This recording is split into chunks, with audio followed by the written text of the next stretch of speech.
আমি এই যে ঘটক কাটা ঘটক তাকে তুই চিন্তা করিস কি আর্মি হ্যাঁ সেই চাকরিদার জামাই আপনার নাইনি পড়া মই নেবে এটা আপনি ভাবলেন কি করি? বয়স হয়ে উঠলো তা যায় দেখি দিন কোন যায় ঘটক সাহেব আছে মেয়েটার জন্য একটা ভালো একটা ছেলে যদি পায় চাকরিজীবী ছেলে টেলি সারাদিন ভ্যান টান চালাই মনে একটা আশা আছে যে মেয়েটা একটু যেন একটা চাকরি জায়গায় যেন বেঁধে দিতে পারি। আমি তো জীবনে ভ্যান বহুত চালালাম, তা মেয়েটা যেন সুখী থাকে। এখন ছেলে মেয়ে সব নিজেরা নিজেরা দেখে শুনি বেসাদি করতেছে। আমি কি করি, খাবো কনে যাব, কি করি বলো দিন? এখন আমার যে উপায় কোনো তো কুল খুঁজি পাতিনি তো। আসসালামু আলাইকুম ওয়ালাইকুম ঘটক সালাম। সাহেব, ভালো হ্যাঁ। আছেন? হ্যাঁ ভাই, আমি তোর বাড়ি যাইছিলাম।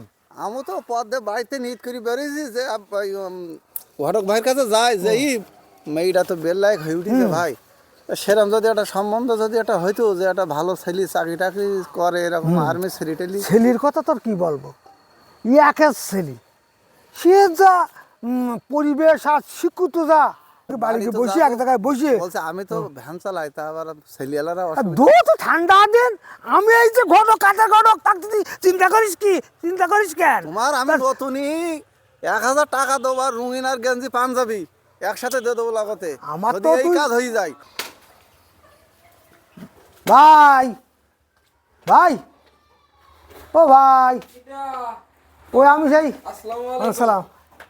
আসেন, হ্যাঁ ভালো আছেন? বাহ, বসেন বাহ। আসসালামু আলাইকুম। বসেন বসেন বসেন বসেন বসেন। এখন আপনি বলিলেন না যে একটা মেয়ে দেখি দেন, মেয়ে একেবারে ফুলের টুকরা, একেবারে এমন চায়রা আল্লাহ দেশে, সে কথা কি বলবো। আর ছেলে ছেলে অপূর্ব, অপূর্ব ছেলে। ছেলের কথাও আমি আর মুখে প্রকাশ করি, তোমাকে বুঝতে পারবো না। ছেলে আর্মি, সুনাস্তান ছেলে না, সুনাস্তান না। আচ্ছা ভাই, তাহলে ছেলের সাথে আমি একটা কথা বলি না। ছেলের সঙ্গে কথা বলবা, কি কথা বলবা? আচ্ছা। ছেলে আর্মি। আচ্ছা, তোমার পোস্টিং কোন যায় খোকা এখন? ওই দক্ষিণ মাঠে। এই দক্ষিণ মাঠে? হ্যাঁ, ওই পটলে বই নিউড়ে নিয়ে মাঠে আবার কে মাঠ পোস্টিং? টাকা। ও ঘটক সাহেব, হ্যাঁ তুমি বললি ছেলে হইলো আর্মি, ছেলে আবার দক্ষিণ মাঠে আবার কে পোস্টিং? এবারে তো তোমার সব মাঠ। ওরে ছেলের নাম তো আর্মি। কি বললি কি ছেলে? হ্যাঁ। আমি বললাম একটা আর্মি ছেলে নেবো, আমার মেয়ে তো আর্মি ছেলের সাথে আর তুমি কি বলছিস কি কথা? হ্যাঁ, তুমি আমার এই সারাদিন আমার এইসব করছো? হ্যাঁ, ওরে ভাই গো, এই জন্য তোমাকে মতো ঘটকের পাল্টায় বুড়ি মেয়ে পা দিলে আমার মেয়ে জীবন নষ্ট হয়ে যাবে। ছেলে সোনার টুকরো ছেলে, তোমার মেয়ে আর চাকরি দিবে খুঁজিস? আর ভাই বলি না, আমি ঘটক সাহেবের বললাম যে আমার একটা ওই চাকরি যে মানে আর্মি জামাই দিতে হবে, আমি মেয়ে বিয়ে দেবো, একটা ছেলে লাগবে আর্মি। তা বলছে হ্যাঁ একটা আর্মি ছেলে আছে, চলো দেখে আসি। এখন এসে বলতেছে দক্ষিণ মাঠে আর্মি চাকরি করে, ছেলের নাম যে আর্মি, এ তো আমি এখন বুঝতে পারলাম। আপনার বাড়ি কোন জায়গায়? আমার বাড়ি বাঁধেল কি। ও বসেন, আমি একটা কথা বলি শোনেন।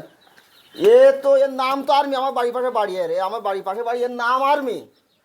এ তো কাজ করে মাঠে, কিন্তু আপনার ইচ্ছা কি চাকরিজীবী জামাই নেবা? হ্যাঁ, আমি চাকরি আর জামাই। আপনি কি ঘটক? হ্যাঁ আমি ঘটক। তা ও চাকরিজীবী জামাই নেবে, আপনি মাঠের কাজ করা কি নেইছেন? ও তো চাকরিজীবী, তো তাহলে মেয়েটা আমি একটা কথা বলি। শুন দেখেন। আচ্ছা আমি বলি, আপনি আপনার করা মেয়ে একটা মেয়ে, আমার একটা মেয়ে। আপনার খুব ইচ্ছা হইলো একটা চাকরিদার জামাই নেওয়া, তাই তো? হ্যাঁ। হ্যাঁ। তা এনার বাপেরও কিন্তু একটা ইচ্ছা, একটা আপনার যখন আপনার মেয়ে খেতে পারে, আমার মেয়ে নাইনি পড়ে। একটা নাইনি পড়া মেয়ের ইচ্ছা যদি আপনার চাকরিদার জামাই নেওয়া থাকে, তাহলে একটা যদি চাকরিদার জামাই আপনি খুঁজ দিচ্ছেন, হ্যাঁ। সেই চাকরিদার জামাই আপনার ওই নাইনি পড়া মেয়ে নেবে, এটা আপনি ভাবলেন কি করি? আপনার যেমন ইচ্ছা একটা চাকরিদার জামাই নেওয়ার, একজন জামাই একটা ছেলের বাপেরও ইচ্ছা কিন্তু একটা চাকরিদার মেয়ে নেওয়ার। কথা বুঝতে পেরেছেন? এই যে আপনাকে মতন কিছু অসৎ আছে, যখন যে পাউডার মাউডার মেকি পরিষ্কার হয় না, একটু পরিষ্কার হলে পর আপনারা চাকরিদার জামাই খোঁজেন। কি মুরব্বি করেন? এই কাজটা করেন কেন, এই কাজটা করেন কেন? আজকে তো বলেন যে আমরা জামাই ওটা চাকরিজীবী দেখবো না, আমরা কর্ম করি খাতি পারবে সেরকম ধরনের ছেলে আমরা খুঁজবো। আচ্ছা, আমি যে ভুল করেছি এইরকম ভুল যেন আর কেউ না করে। এইরকম মাঠে কৃষি কাজ করে খায়, কোনো ব্যবসা করে খায়, কোনো নতুন উদ্যোক্তা, তারা তো মেয়ে দিলি আমার মেয়ে সুখী থাকবে। আমি যে ভুল মানে ইতিমধ্যে যে ভুল শুরু করিলাম, আমি নিজের ভুল নিজে বুঝতে পারছি।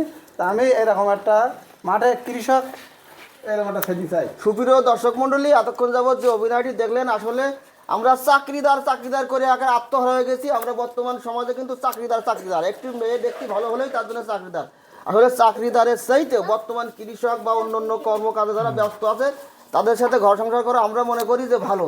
কারণ একটা চাকরিদার যখন তার স্ত্রীকে থুয়ে চাকরির জন্য চলে যায় তখন দেখবেন ওই সংসারের শ্বশুর শাশুড়ির সাথে তাদের গন্ডগোল হয়। তো আমরা এইসব ধ্যান ধারণা থেকে বাদ দিয়ে আমরা যে যেরকম ব্যক্তি তার সাথে সেরকম ব্যক্তির সাথে সম্পর্কটা তৈরি করব।